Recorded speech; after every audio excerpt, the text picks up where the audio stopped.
socializmus.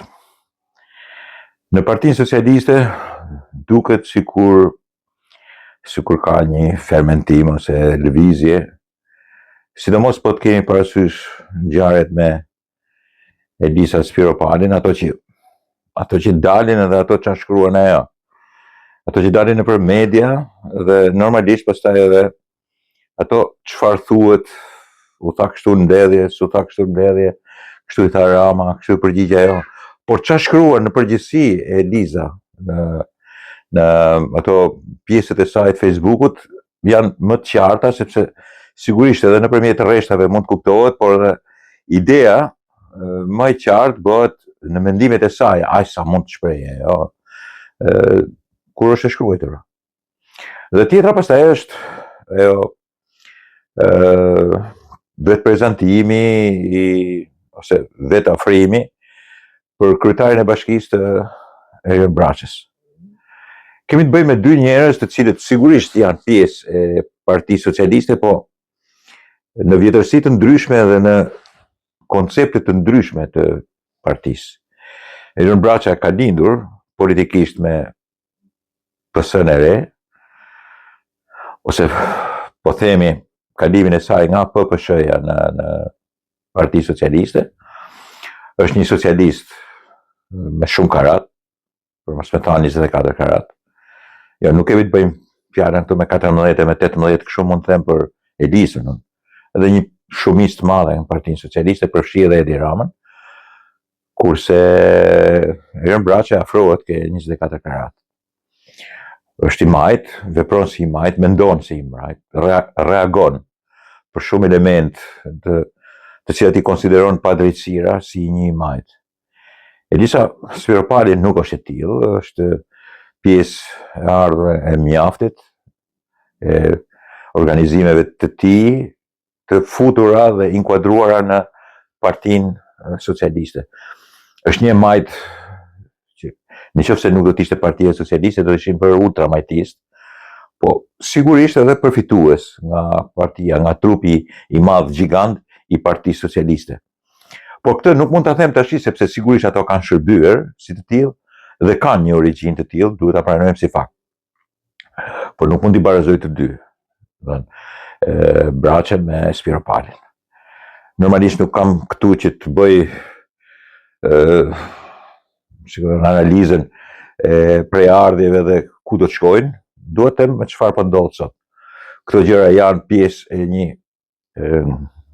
ngulfi, e një një përzierje ose një fermentimi në Partinë Socialiste dhe sa mund të rrezikojnë Edi Ramën ose sa mund ta sulmojnë Edi Ramën. Në të vërtetë janë elementë të cilët mund të konsiderohen folklorizëm i Partisë Socialiste në kohën e sotme në kulmin e pushtetit të Edi Ramës. Edi Rama është ndryshuesi i jashtëzakonshëm i Partisë Socialiste në themel të saj. E kam thënë dhe herë tjera, nëse Fatosnano e çarmatosi nga një batalion pushkatimi edhe nga një marrëzi postkomuniste të PPSH-s edhe të elementeve të indoktrinuar e ktheu në një parti normale ku mund bizedohesh lirshëm, por që sigurisht nuk mund të vinin kurrë në pushtet, erdhën sajt 97-s, dhe sigurisht që e meritonin nga fajet edhe nga krimi i Sali Berishës, por ikën sepse sigurisht e tepruan me pikërisht atë abuzimin me liberalizmin e keqkuptimin e demokracisë, se kujtuan se demokracia do të thonë hajni, dhe që praktikisht e kishte gjysmën e fajit liberalizmi i Fatosnanos edhe gjysmën e tij pabesia që kishin vetë një pjesë e madhe e antarësisë për të kuptuar dhe për të perceptuar normalisht demokracinë. Këtë gjë e ndryshoi përfundimisht Edi Rama. I bëri një nga 2005-2006 edhe me humbjet dhe me fitoret, i përgatiti për të ardhur në pushtet në 2013. Në saj pushteti të degraduar, korruptiv dhe kriminal, 2008-2011 janë ngjarjet e mëdha të Sali Berishës dhe vetë modelit të tij, por transformoi Partinë Socialiste. duke e bashkuar dhe me mjaftin, duke mbledhur një spektër akoma më të gjerë të majtës shqiptare, asaj që konsiderohet e majtë shqiptare, dhe duke detyruar që të cilët pastaj si një parti e cila fillon majtas në ekstrem, me nostalgjik të enverizmit, dhe përfundon të një djath oligarkësh, monopolistësh edhe patjetër edhe ka vend edhe për ballista aty, ka vend edhe për i ka qef Edi Rama të tillë. Po i çon fitore. Dhe të thuash që Elisa Spiropali dhe Erion Braçaj është ferment i Partisë Socialiste në kohën e sotme, shko, Edi Rama ka fituar me ata që ishin realisht titan të Partisë Punës që trashëgoheshin nga Partia Socialiste, që po të donin të mblidheshin të bënin gjëmën. Ata njerëz që nuk e di se kush u dha urdhër që ruajnë Sali Berishën, e morën e hodhën gjithë qeverisin e tij dhe me kokë poshtë dhe mund ta eliminonin fare, por nuk patën urdhër ta bënin tillë. Në Shqipëri nuk e kanë kuptuar akoma çfarë do të thënë Partia Socialiste kur e bën nervoz. E vetmja parti që kanë trevat shqiptare. Mundohet të jetë Partia Demokratike këtu dhe mundohet të jetë vetëvendosja në Kosovë, pa ta s'kan idenë se kush është Partia Komuniste, Partia e Punës Shqipërisë, Partia Socialiste dhe Partia Socialiste e Edi Ramës sot. Pra, ka fituar me ato Edi Rama, jo me këta sotmit që s'janë kur gjatë, as kanë frym pa Edi Ramën. Praktikisht është një ri i cili nuk e di sa vjeç, është Rama 61-62 vjeç.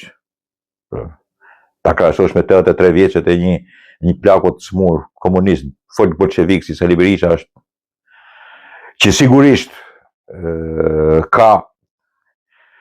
ka disa elemente të cilat janë të kritikueshëm shumë. Kritikueshëm deri atje ku nuk mban më. Ka pjesën e arrogancës të jashtëzakonshme në drejtim, si përmarrjes vetëm të vetes, interesa vetëm të ideve dhe mendimeve të tija, por këto i ka bërë se ja ka lejuar pushteti i stërmadh i Partisë Socialiste. Dhe pushteti i stërmadh që nga 2013 deri në 2026 që po flasim. E të thuash që Elisa Spiropali është fermentim bashkë me Erion Braçën, ata nuk kanë lidhje as me fermentimin edhe as me një parti socialiste që vlon. Ajo mund të vlojë në pjesë të intrigave të vogla që ju lejon pushteti, po jo më tepër se sa kaq. Ata nuk mund ta sulmojnë kurrë Edi Ramën, i cili është i stërfuqishëm, nuk mund ta krahasosh dot me Berisha, se Berisha është një folk bolshevik. Edi Rama është tipik i atij që sundon në një parti e cila sigurisht e imiton demokracinë, nuk egzagerohet me të, nuk shkon në ekstremet siç ka shkuar Sali Berisha me 98-ën për fjalën, 97-ën, 98-ën, 96-ën një herë me vjedhjen e zgjedhjeve.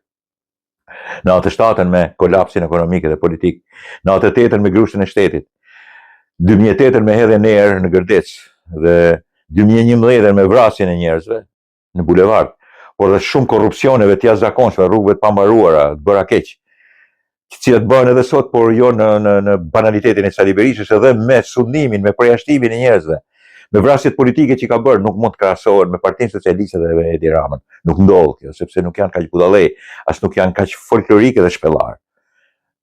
Janë drejtime të ndryshme. Dhe kjo e bën që të qëndrojnë në pushtet Edi Ramën. Nuk mund ta sulmojnë as përpjekjet për të bërë të majtin e vërtet Erion Braçaj, i cili sigurisht ka probleme të mëdha po të bëhet me fjalat që të kandidojë, mbase është mërzitur edhe Edi Rama nga kullat të ndërtuara dhe interesat e mëdha për Tiranën vertikale, kur Erion Braçaj sot, ashtu thoshte edhe Erion Velia e dikur, po pastaj ndronte fjalët, Erion Braçaj thot sot, po nuk e di ç'mund të ishte dhe ç'mund bënte po të ishte nesër kryetar bashkie. Në krahasim bie fjala me atë Maraseliun, e cila do të bënte çfarë thoshte Edi Rama pa ditur gjë se çfarë ishte e shkruar, firmoste në mënyrë të tillë. Kurse Elisa është një person i cili i ka mbetur hatri shumë. I ka mbetur hatri duke menduar tillë, po unë thash Skënderbeu, unë isha e devotshme më e madhe, po më sa duket nuk ka matur forcat e saj, mbase nuk ka ditur edhe kush është konkurrentja. Nuk ka ditur mirë, konkurrente e saj, femër në parti, edhe në qeveri, mbase nuk I ka bërë mirë disa llogarie dhe tash me të vërtet ndjehet keq. Nuk janë kundërshtar të Edi Ramës, janë me lejen e Edi Ramës për të vepruar kështu. Edhe në fundit shumë njerë kanë bërë që kenë leje, edhe unë tisha, që s'do isha kur si Edi Rama, dhe ty kisha dhënë leje që të vërtalosen pak, të sërolaten pak, të bëjnë zhurmuset edhe të thonë një gjë tjetër. A kam gjë me to? Absolutisht jo. Bile unë kam respekt për të dy. Si për Elisin edhe për Erion Braçën. Për mu janë njerëz pozitiv, sepse sigurisht të dy nuk I akuzon për hajna. Nuk janë hajna. Kur në Parti Socialiste mund të akuzosh sa duash për hajna. Dakor, tjetra që do trajtoj është betimet, për betimet, fjalët, romuzet,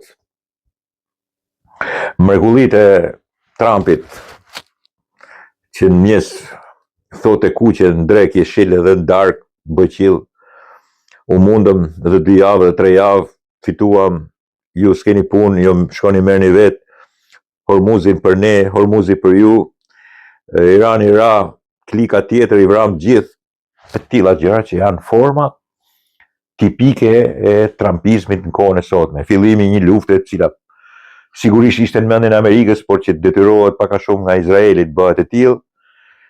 Sulmi të dyve dhe pastaj vendosja në pozicion të vështirë me aleatët evropianë, të cilët s'kan qenë kurrë zot që të marrin vendime të tilla, I merr Amerika, I merr Izraeli, por nuk mund t'i marrin këta, dhe është e drejta e tyre për mos t'i marrë.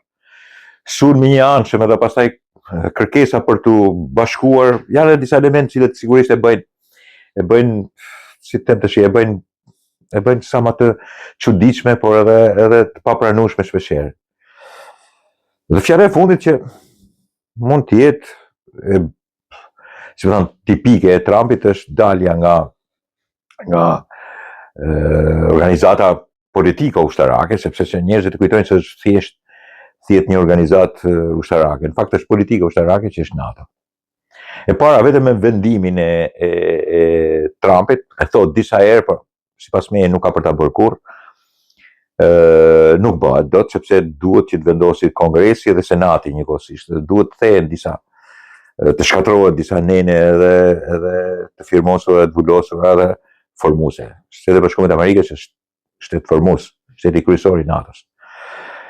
Sigurisht që nuk bëhet vetëm me fjalë tilla, do të ishte një, si them tash, nga gjithë kjo butafori që vetë e krijon dhe vetë e ndjek presidenti Trump, por që sigurisht ka disa qëllime në fund. Disa qëllime janë edhe nuk mund të konsiderohen të gjitha të pa menduara, bile mendohen mirë në tipologjinë e Trumpit, është që sigurisht ka disa drejta jo për shpenzimet, jo për elemente të ndryshme të cilat janë prishur, afrimet që kanë bërë tepër ke Rusi ose sundimi politik duke shtyr sa më pak ke sundimi ushtarak I cili është sigurisht I Shtetit Bashkuar të Amerikës, bëjnë që t'i japësh disa drejta, por nuk mund të jetë kurrë drejt që ti të tërheqësh të gjithë zvarr, sepse ke disa interesa të një agjende të vogël tënde. Në këtë pikë, ajo që thonë që mund të dalë jashtë, është e pabesueshme se sa është një nga ato kërcënimet e zakonshme që bën Trump. Kërcënimet të cilat sigurisht janë kërcënime për gjithë, por janë edhe për veten. Se është e natyrshme që nuk mund të dobësohet vetëm një aleancë, po dobësohen dhe shtetet përkatëse. Dhe një prej shteteve përkatëse, pavarësisht se është më e fuqishme, janë Shtetet e Bashkuara të Amerikës. E para nuk mund ta marrësh politikisht krejtësisht vetëm, dhe nuk mund të dalësh krejtësisht vetëm. Mund të bësh presion, po jo të dalësh krejtësisht vetëm. E dyta, sigurisht që detyron që të rregullohen disa raporte të cilat janë prishur tashmë. Aleanca ka marrë goditje. Sigurisht që ka marrë goditje. Dhe skenarët janë mbeten rrypat edhe të rikonceptojnë edhe herë NATO-n.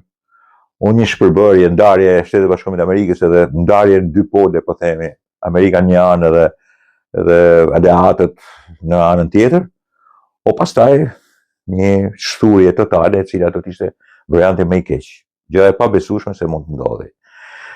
Normalisht do gjejë një zgjidhje dhe pse shahen edhe pse Trumpi tash I thot Macronit ishte shumë e keqja e goditja, nuk e ke marrë veten nga goditja që të ka thënë gruaja dhe shumë element tillë që sigurisht nxjerrin dhe një lloj mungese të jashtëzakonshme të edukatës, por nxjerrin dhe butaforinë e cila shoqëron përgjithësi edhe politik bërjen e Trumpit për të nxjerrë qëllimet e veta. Nuk bëjnë asgjë tjetër vetëm se duhet të organizojnë edhe një herë, të riorganizojnë edhe një herë konceptet politike të NATO-s. Nuk është çështja vetëm ushtarake. Ajo mund të zgjidhet sepse parat janë, harxhimet mund të bëhen. Këtu është çështje politike. Dhe nëse në gjithë botën çështjet politike po tronditen, normalisht një pjesë e madhe e kësaj tronditje ndodhet me NATO. Dakor, miqtë mi?